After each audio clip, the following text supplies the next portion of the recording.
గోవుని చంపేసేట. కానీ ఈ గోరోజనం ఊరికే ఉండదండి. భగవంతుడు మానవ శరీరంలో కానీ ఏ జీవి శరీరంలో కానీ ఏ అవయవాన్ని ఊరికే సృష్టించడు. దాని ప్రయోజనం దానికి ఉంటుంది. మనకి దాని ప్రయోజనం ఏది, దాని ప్రయోజనం ఏం లేదు. ఒకరెవరో డాక్టర్ గారు నా దగ్గర గాల్ బ్లాడర్ అండి యూస్లెస్ అండి, నువ్వే యూస్లెస్ అని చెప్పాను నేను. అది అవసరం లేదంటే తీసేయించాను, నీ ఇష్టమే. ఇక్కడ ఈ వైద్యుల వారు పుట్టింది నిన్న మొన్న. గాల్ బ్లాడర్ పుట్టింది బ్రహ్మదేవుడితో పాటు పుట్టింది, ఆయనకు కూడా ఉంది గాల్ బ్లాడర్. ప్రతిదీ అనవసరం తీసేయండి. ఆడదేమైనా బాధపడుతుంటే గర్భశిశు తీసేయండి, దాని ప్రయోజనం దానికి ఉంటుందమ్మా. పిల్లల్నే కనక్కలేదు, దాని ప్రయోజనం వేరే ఉంటుంది. అక్కడ ఎందుకు తీసేస్తారు? ప్రతిదీ తీసేయడమే. ఇక అక్కడి నుంచి మొదలవుతే చూసుకోండి సమస్యలండి.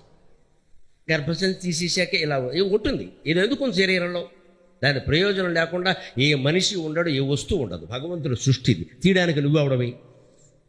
రోడ్ల మీద పేరుకుపోయిన చెత్త అవడు తీయడండి. మనిషి శరీరంలో అవసరాలు మాత్రం లాగి బారేస్తారు అవయవాలు. ఎక్కడ అది పనికిరాదు, ఇది అవసరం లేదు, అనవసరం అండి. ఏది అనవసరం లేదు. గోరోజనం ఎందుకు ఉంటుంది అంటే గోవుకి దానివల్ల ప్రత్యేక ఏమీ ప్రాణం రాదు. అప్పుడప్పుడు అది రేగితే మంట వస్తుంది, కానీ దాని అవసరం దానికి ఉంది. అది ఆయుర్వేదంలో గొప్ప వైద్యంలో మందు. అది గోరోజనం.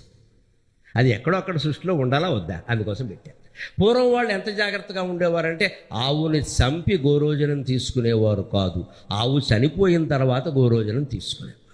ఇప్పుడు కూడా బ్రెయిన్ డెడ్ అయితే వెంటనే అవయవాలు దానం ఇస్తే గంటల్లో ఆ అవయవాలు వేరే వాళ్ళకి ఏర్పాటు చేస్తే ఫలిస్తున్నాయి కదండి, మనం చూస్తున్నాం కదా. అలాగే గోవు చంపిన తర్వాత చనిపోయిన తర్వాత కొన్ని గంటలు దాటకుండా గోరోజనం తీసుకుంటే అది ఆయుర్వేదంలో బ్రహ్మాండమైన వైద్యం. అంచేది ఒకడు ఏం చేసేట, గోవుని చంపేసేట. దానికోసం గోరోజనం మాత్రం డాక్టర్ గారికి ఇచ్చి, ఆయుర్వేదం డాక్టర్ గారికి, ఆచార్య గారికి ఇచ్చి మీరు మందు తయారు చేయండి అన్న. పాపం ఈయన గోవుని చంపిన విషయం ఆయనకి తెలియదు, గోరోజనం వచ్చింది కదా అనుకున్నాడు. గోవును చంపి గోరోజనం పట్టుకొచ్చాడు. ఎంత పాపం అండి. చనిపోయాక తీసుకోవాలి కానీ చంపేసి తీసుకుంటారా? మనం చేసే భక్తులన్నీ అలాగే ఉంటాయి. మనం బ్రహ్మాండమైన ఉత్సవాలు చేస్తాం, ఊరేగింపులు చేస్తాం, దానికోసం కోట్లు అక్రమంగా సంపాదిస్తాం, బ్లాక్ మనీ, వైట్ మనీ అన్నీ పోగేసేస్తాం. ఎక్కడ ధర్మం గురించి మనం ఆలోచించాం. ఉత్సవాలు మాత్రం బ్రహ్మాండంగా చేసి అదిరిపోయేలా చేసి మా పోటీకాలని పోయి సన్మానాలు చేసి మొత్తం వీడియోలు తీసి ఆడియోలు తీసి టీవీల నిండా ప్రచారం చేస్తాం. ఎందుకంటే గుడికి వైభవం పెరగాలి. కానీ గుడి ఉన్నది వైభవం పెరగడానికి కాదు. నన్ను మన్నింతురుగాక, మళ్ళీ నన్ను పిలిచినా పిలవకపోయినా మంచిదే. గుడి ఉన్నది వైరాగ్యం పెరగడానికి, వైభవం పెరగడానికి. ఒక గుడి ఉంది అంటే దానికి 10 కిలోమీటర్ల చుట్టుపక్కల పోలీస్ స్టేషన్ ఉండకూడదండి, ఆ అవసరం రాకూడదు. గుడి ప్రభావం అది.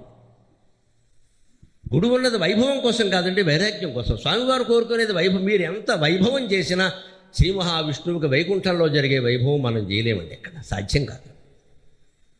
మనం ఎలా ఉంటే ఆయన సంతోషిస్తాడో అలా ఉండాలి, వైరాగ్యంతో ఉండాలి. ఇది అక్కర్లేదు, చాలు, ఉన్నది చాలు, ఇంకా అక్కర్లేదు. అలా అనుకునేవాళ్ళు ఎంతమంది గుళ్ళోకి వస్తారో వాళ్ళందరినీ చూసి ఆయన లక్ష్మీదేవిని చూసినట్టే ఆనందిస్తాడు, నారదులను చూసినట్టే ఆనందిస్తాడు. అంతే. గోవధ చేసి గోరోజనం మందుగా ఇస్తానంటే నువ్వు పాపం చేసావు, పుణ్యం చేశానని చెబుతున్నావు. ఇక్కడ చేసిన పాపం చెప్పట్లా. ఫలశాఖి మొత్తి ఇప్పుడు బాగా జరిగే వేషం అండి. 200 ఏళ్ల క్రితం చెప్పాడు ఆయన. ఫలశాఖి మొత్తి ఫలముల గోరిచియు భూసురుల కర్పించిన సుకృతియగునే. చెట్లు పడగొట్టేస్తారు. ఫలశాఖి అంటే ఫలించి కొమ్మలతో ఉన్నటువంటి చెట్లు పడగొట్టేస్తారు. ఎందుకు? మీటింగ్ కట్టాలండి. ఇక్కడ చెట్లు అడ్డంగా ఉన్నాయి, 5,000 మంది జనం వస్తారండి, చెట్లు ఉంటాయి. మీటింగ్ ఎందుకు? మొక్కలు నాటడం యొక్క ప్రాధాన్యం గురించి చెప్పడానికి. నమశివాయ. మొక్కలు నాటడం కోసం మీటింగ్ కడతావా? దానికోసం చెట్లు కొట్టేస్తావా? నీకు బుద్ధి ఉందా? నువ్వు ఈ నాటిన మొక్క ఎప్పటికి చెట్టు అవ్వాలి?